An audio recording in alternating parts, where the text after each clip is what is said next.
In this module, we will learn about excited states. We will also learn about internal and external conversion, fluorescence, inter-system crossing, phosphorescence, kinetics and rate constants, and the Stern-Volmer equation. Firstly, excited states, we will learn about them and how they are dissipated by internal and external conversion. Then emission of photon as fluorescence, inter-system crossing and observation of phosphorescence, the various processes involved and the rate constants, and finally we will learn about the quenching of fluorescence and the Stern-Volmer equation. It is observed that a colored solution continuously absorbs light to go to an excited state. If the excited molecules were not returning to the ground state, a stage would come when the molecule would stop absorbing radiation, as all the molecules would have gone to the excited state. The re-emission of energy by an excited molecule is discussed in this module, because this is what must be happening, because some of the excited state molecules must be coming back to the ground state to get re-excited, and this is what we will learn about in this module. The various processes will be discussed, and in terms of a diagram called the Jablonski diagram. The Jablonski diagram depicts the various processes whereby an excited state returns to the ground state, and it is shown in figure, which shows the electronic and vibrational energy levels for some of the ground and excited states. The ground state is labeled as S0 because most of the molecules are found in singlet ground states, and that is why it is called S0, and all the upper singlet states are called S1, S2, etc. in order of increasing energy. The first excited singlet is thus labeled S1 and is the most important excited state, since all other excited states are extremely short lived and immediately drop to this state. Excitation usually takes a molecule to a high vibrational level according to the Franck-Condon principle, which you have already seen, that the molecule goes to a very high vibrational level because Franck-Condon transitions are all vertical. In less than 10 raised power of minus 12 second, the molecule relaxes to the ground vibrational level of the excited singlet state. This process is called vibrational relaxation or VR. Now, the excited state may get deactivated by any of two processes. One is internal conversion and the second is external conversion. These processes are radiationless and are thus represented as wavy arrows. In the Jablonski diagram, when a process does not involve radiation, you use a wavy arrow, and if it involves radiation, you use a straight arrow. When the deactivation is by collision with another molecule or a solvent molecule or the walls of the container, it is called external conversion, and if it is between the same kind of molecules, then it is internal conversion. In some cases, there may be a crossing of the potential energy curve of the upper state with the ground state, and the molecule may cross over to a high vibrational level of the ground state and then come to the ground vibrational level of the ground state by vibrational relaxation. This process is called internal conversion. So, in this process, there may be a crossing of the excited state singlet with the ground state, and at the point of crossing, the molecule crosses over to the ground state to a very high vibrational level, and from there goes to the ground state by losing energy as heat, and this is called internal conversion. There is no radiation either of these processes. If none of these competing radiationless processes occur, the molecule returns to the ground state by emitting radiation, and this is called fluorescence. It is the reverse of excitation, but it occurs at longer wavelengths due to the Franck-Condon principle. On excitation, the molecule is taken to a high excited vibration level of the excited state governed by the Franck-Condon principle. As you will remember, the excited state usually has weaker bonding, so a vertical transition takes it to a high vibrational level according to the Franck-Condon principle. After this, vibrational relaxation occurs, and it brings it down to the ground vibrational state from which fluorescence can occur. Since the energy difference is smaller for fluorescence than for excitation, the latter, that is fluorescence, occurs at longer wavelength, and this shift, this difference in the wavelengths is called the Stokes shift. And here in figure you can see what fluorescence is. On excitation, the molecule goes to a high vibration level of the excited state, then it loses energy by internal conversion, reaches the ground vibration level of the excited state, from which it emits radiation in the form of fluorescence, and this is at longer wavelength, and the shift is called Stokes shift. Only the 0-0 transitions for absorption and fluorescence coincide. Absorption shows the vibrational structure for the excited state, while in fluorescence the vibrational structure corresponds to the ground electronic state, because the molecule would be going to different vibration levels of the ground electronic state when fluorescence occurs, whereas when excitation occurs it is from V is equal to 0 level of the ground state to any one of the vibrational levels of the excited state. So, the spacing tells you something about the excited state vibrational spectra. There is still an approximate mirror image relationship between the absorption and fluorescence spectra. This mirror image relationship is observed for molecules that are rigid and such as polyaromatics like anthracene, for which other dissipative processes such as internal conversion do not occur. Fluorescence lifetimes are of the order of 10⁻⁻8 second. So, when other processes do not occur, that is internal conversion and external conversion, and this happens for flat rigid molecules which are like polyaromatics like anthracene, then fluorescence occurs, and fluorescence lifetimes, the excited state singlet has a lifetime of 10⁻⁻8 second. Sometimes there is a crossing of the potential energy curves of the excited singlet, which is called S1, and triplet T1 states. There is no T0 state because most molecules, in fact the majority of molecules have singlet ground states, which is called S0. T1 state is the excited triplet state, and in quantum mechanics you must have studied that triplet states are slightly lower than the singlet states. So, it is slightly lower in energy than S1, but the two potential energy curves may still cross. The molecule may cross over to the triplet state by a process called intersystem crossing, because it has gone from the singlet system to the triplet system. Once there, it cannot easily come to the ground state singlet, because this process, as you know, involves change in spin and is electric dipole forbidden. However, it returns to the ground state by a process which is called fluorescence. Since this is a forbidden process, phosphorescence is slow and typical lifetimes are larger than 10⁻⁻3 seconds. Unlike fluorescence, it persists even after the radiation is switched off, and it is enhanced by triplet sensitizers like molecular oxygen, which you know is one of the few molecules which has a triplet ground state, which transfers its triplet energy to the molecule. Since triplet states are lower in energy than excited singlets, phosphorescence occurs at a longer wavelength than fluorescence. So, here we have shown there is a crossing of potential energy curves. From the singlet manifold, the molecule moves to the triplet manifold to a higher vibration level, from which it comes to the V is equal to 0 level of the triplet state, and from there phosphorescence occurs to the ground state S0. Let us now understand the kinetics of the various processes involved, since they involve varying time scales, and kinetics is very important for this kind of dissipation of the excited states. So, we will discuss the kinetics of photochemistry. Photochemistry is defined as the study of processes initiated by light. Photo means light, and chemistry that happens after this is called photochemistry. The primary step in photochemistry is absorption of radiation, and we say that the intensity is equal to I naught, which is the initial intensity by the ground state S0.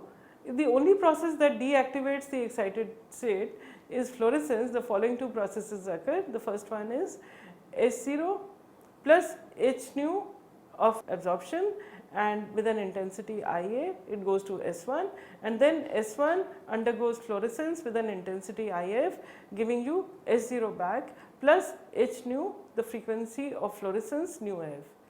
The rate of disappearance of the excited state S1 molecules is given by, as usual in kinetics, dS1 by dt is equal to IA, because this is the process whereby it is formed, and minus Kf into S1, where Kf is the fluorescence rate constant and is first order, and we can say IF is equal to Kf into S1. It depends upon the rate constant for fluorescence into the population of the S1 state or the concentration of the S1 state. The lifetime of the excited state is tau 0, and this is given by 1 by kf. As you know, in first order the lifetime is equal to 1 by the rate constant. The rate constant has units of second inverse, and tau 0 will have units of second. This is also called the intrinsic or natural lifetime of the excited state. There are other processes which may also deactivate the excited state. These include intersystem crossing, as we have just learned. For this we will call the rate constant as KISC, or internal conversion, for which the rate constant is KIC. In the presence of these competing processes, the set of equations gets modified to, first one is S0 plus h nu a with an intensity of IA gives you S1, just like we learnt about just now.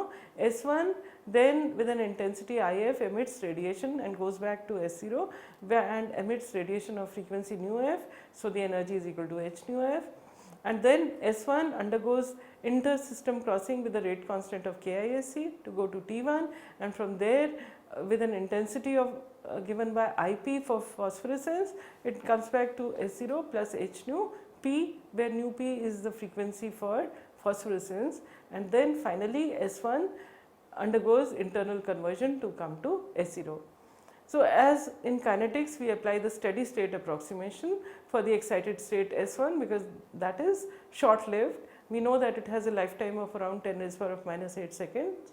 So, we find out ds1 by dt is equal to IA, the process by which it is formed, minus the process fluorescence by which it is getting dissipated, minus kf into S1, plus minus KISC, the intersystem crossing by which it is reducing its population, multiplied by S1. These are all first order rate constants, minus KIC into S1, and this should be equal to 0, and which implies that IA is equal to Kf plus KIC plus KISC, and this multiplied by S1. Now, efficiencies of photochemical processes are described by something called quantum yields, which are defined as phi is equal to rate of the process that you are studying, that is the rate of the specified process divided by the rate of photon absorption. The quantum yield for fluorescence is defined as the fraction of molecules undergoing fluorescence and is given by phi f is equal to rate of fluorescence divided by rate of all the processes, which means that Kf into S1 is the rate of fluorescence divided by Kf plus KISC plus KIC into S1, and that means that this is equal to Kf by Kf plus KISC plus KIC. If there are other processes, those rate constants will also be added in the denominator. Due to these competing processes, the observed lifetime is reduced to tau is equal to 1 by Kf plus KISC plus KIC plus all these. The denominator is a sum of first order rate constants, and hence the quenching process remains first order. Thus, we may write the equation as phi f, the quantum yield for fluorescence, is equal to Kf by summation of Ki, and this is equal to tau by tau naught, which was in the absence of all the processes the lifetime. Hence, since other energy wastage processes reduce the lifetime of the excited states, phi f is less than 1 and tau is less than tau naught.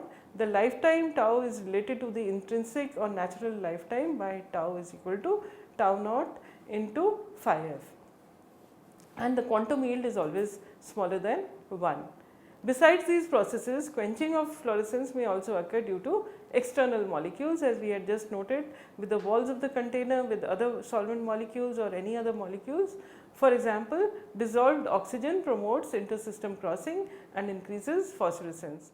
In the presence of a quencher, quencher is something that stops or reduces the amount of fluorescence or phosphorescence, an additional second process has to be taken into account, S1 plus Q, where Q is a quencher, and this gives you S0 plus Q. It brings back S1 to S0 and the quencher may remain unchanged or go to the excited state. And now the equation that we were learning about, phi f is equal to Kf by Kf plus KISC plus KIC plus KQ into Q. An additional term KQ into Q comes, where Q is the quenching rate constant and Q is the capital Q is the concentration of the quencher.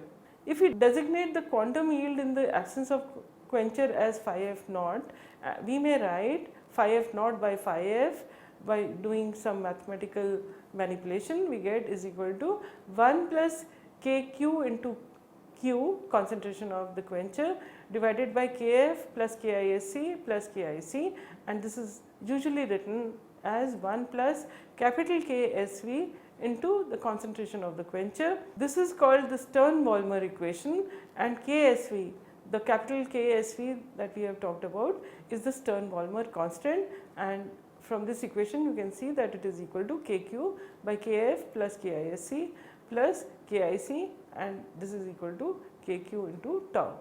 Now, if phi f naught by phi f, the relative quantum yield, is plotted against the concentration of the quencher, from this equation you know a straight line should be obtained and its intercept should be equal to 1 and slope will be equal to Ksv, the Stern-Volmer constant.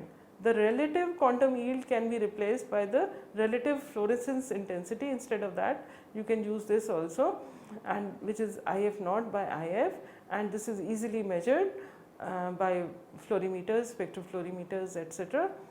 Also, since the lifetime is proportional to the quantum yield, the ratio tau naught by tau may be used instead. If tau, the fluorescence lifetime in the absence of quencher, is known, kq can be determined from the slope of the Stern-Volmer plot.